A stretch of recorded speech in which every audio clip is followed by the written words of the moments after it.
Stated, my daddy just killed my mama. Just had to experience a traumatic incident like that, and those are the last memories that they'll see of their mother. Jatera says the two have been on and off since high school, and recently they were broken up. Before the shooting, she says her sister was getting ready to go out with friends and he grew jealous. When he seen her flat ironing her hair, dressed and ready to go hang out with her friend, he was like, "You're not going anywhere." He said, "You're not going anywhere. Today is the day." And then that's when he went and got the gun and he pulled. She always talked about me graduating, and now that I'm finally a senior, this is supposed to be me and her. A woman is standing in her bathroom, flat iron in her hand, getting her hair right for a night out with her girls. Simple night, nothing special. And within the hour, she is on the floor of her own bedroom, and 3 of her own babies are standing there, watching it happen. Let me tell you something. This is one of those stories that's going to make you sick to your stomach. Because the man who pulled that trigger, he wasn't a stranger. He wasn't some intruder that broke in through a window. He was the father of 2 of her children, a man she had history with since high school. Her 14-year-old daughter called her aunt that night, crying, barely able to get the words out. And what she said was simple. I got a call from my niece, and my niece was just crying, and she was like, "My daddy just killed my mom." She said, "My daddy just killed my mama." Make it make sense. A whole community is about to be shook by this. So stay with me, because we're about to walk through exactly what happened to Jameka Williams. And period, this one is heavy. 4 kids. That's how many babies Jameka Williams left behind the night her ex-boyfriend, the father of 2 of those kids, decided her life was his to take. And what makes this one hit different? The warning signs were there. Everybody around her knew this man had a temper. Family knew. Friends knew. So what happened? Why didn't anybody stop it in time? Let me tell you something. This is the story of a mother, a fashionista, a hard worker, a whole rock for her family, gunned down in her own bedroom while 3 of her own children stood there and watched. Make it make sense. Stay with me, because we're about to break down exactly how this happened, step by step, period. Welcome to Trial of Clues. For more viral stories like this, subscribe and hit the like button, comment, and share. So let's set the scene. Jameka Williams, 38 years old, living out in Missouri City, Texas, a quiet suburb outside Houston. The kind of place with nice parks, decent schools, families minding their business. Not the kind of place you'd expect a nightmare like this. Jameka was a mother of 4, ages 17, 14, 12, and 7. And by everybody's account, her sister, her brother, her friends, this woman was not just a mother. She was the rock, the one everybody leaned on. She graduated high school in 2003, went on to study education at Texas Southern University, and was working as a quality assurance manager over at SIGA Healthcare. So let's be clear. This was not a woman without direction. She had a degree. She had a career. She had plans for her life and her children's lives. And on top of that, Jameka had style. Her sister, Jara, who she talked to almost every single day about the kids, about work, about everything, described her as a straight-up fashionista. She loved to sing, loved to dance, loved shopping, loved throwing family nights together. This woman was full of life. Anybody who tells you different wasn't paying attention. Now, here's where it gets complicated. Jameka had a relationship, on and off, with a man named Christopher Lee Levels. And I said on and off because this thing went all the way back to their high school days. He was the father of 2 of her 4 children. But hey, according to Jameka's own brother, Levels wasn't exactly stepping up. Selfish is the word the family used. Didn't provide much for the kids he actually had with her. So what did Jameka do? She kept... Or whatever, but I've been seeing snakish ways in this guy's, like times where I didn't came to my sister's house before, And this guy walk in the house with only food for himself, no food for the kids, no food for my sister.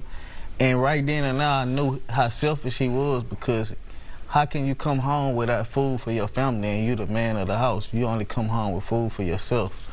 And right then and now, I knew he wouldn't right him around anyway, not for herself, for her children, because her kids loved their father and she didn't want to be the reason they grew up without him.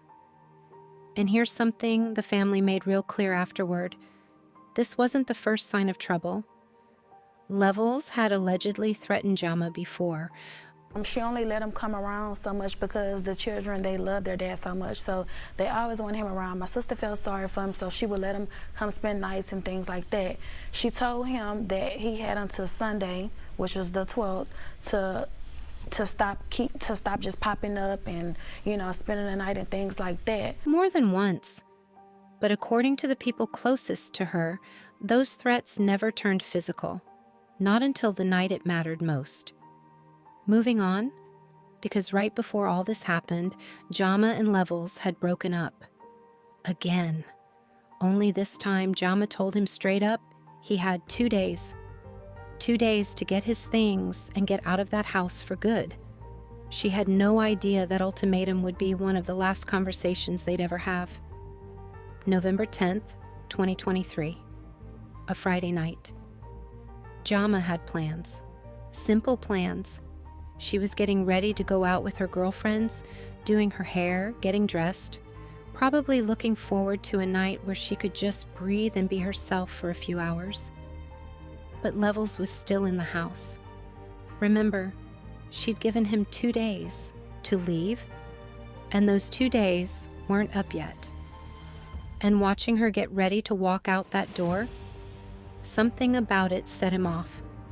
Girl, this is the part where it goes left fast. According to what one of the children later described, an argument broke out between Jama and Levels. He kept demanding her car keys. Over and over. She kept telling him no. So what did he do when she wouldn't hand them over? He walked into the kitchen, and he came back out with a gun. Let that sink in for a second. A disagreement over car keys. That's how fast the situation turned. Jama was in her bedroom. 3 of her 4 children, 14, 12, and 7 years old, were in the house. Close enough to see it. Close enough to hear it. Close enough that it will never leave them. Levels raised that gun on the mother of 2 of his own children, and he pulled the trigger. 1 shot to her face.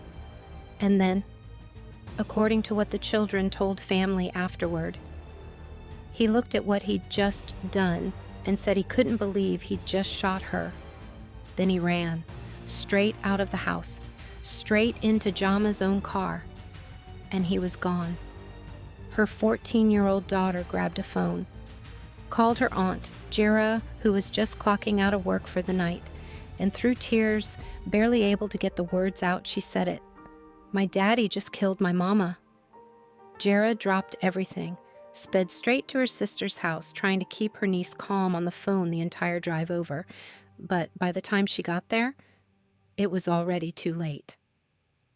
Around 7 p.m., Houston police were alerted. Officers arrived to find the house wrapped in yellow tape. Inside, they found Jama in her bedroom, unresponsive. Paramedics from the Houston Fire Department arrived on scene and pronounced her dead at the location. A gunshot wound to the face. That's what took Jameka Williams away from her 4 children.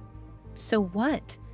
So now 3 kids, 14, 12, and 7, have to carry the memory of watching their mother get murdered by their own father. That's not something therapy erases. That's something they live with for the rest of their lives. I said what I said. No argument over car keys, no relationship drama is worth what happened in that house that night. Now here's the thing. Police didn't have to guess who did this. They had 3 witnesses. Jama's own children were in that house and saw enough to point investigators straight to Christopher Lee Levels. Witnesses at the scene also described seeing a black male running from the house and getting into a white Nissan Altima, Jama's own car, the same one Levels had just demanded the keys to. Houston Police Department officially named him the primary suspect, and the search for Levels was on. But hey, while police were out looking for him, Jama's family was doing their own digging into the relationship, and what came out was hard to hear.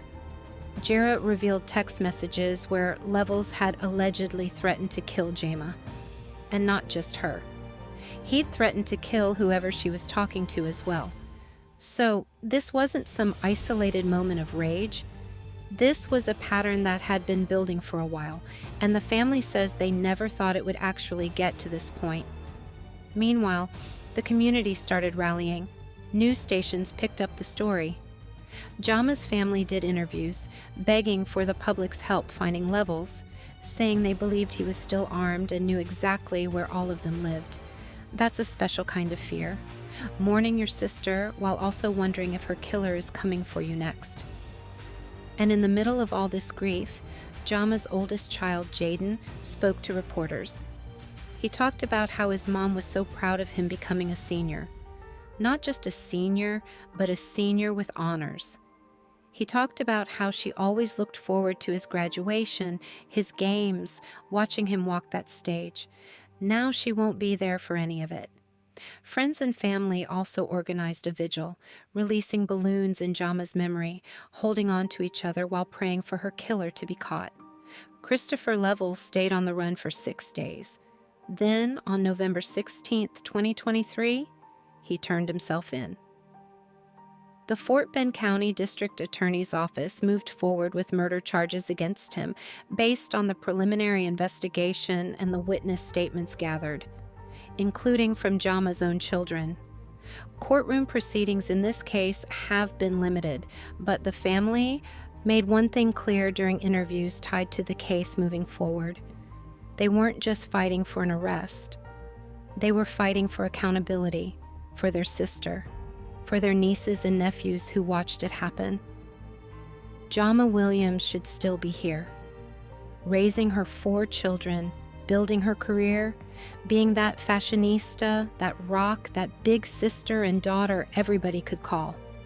Instead, her death became part of a bigger conversation. City leaders in Houston pointed out that domestic violence accounts for roughly 18% of murders in the area.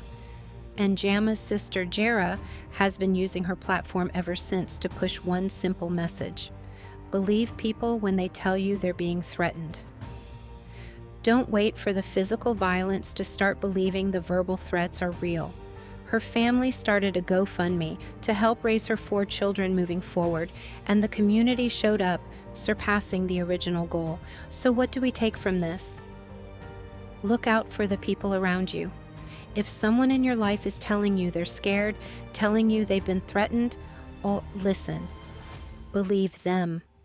Because Jama's children will carry what they saw for the rest of their lives, and no family should have to learn this lesson the way theirs did. Rest in peace, Jameka Williams. Thank you for watching Trial of Clues.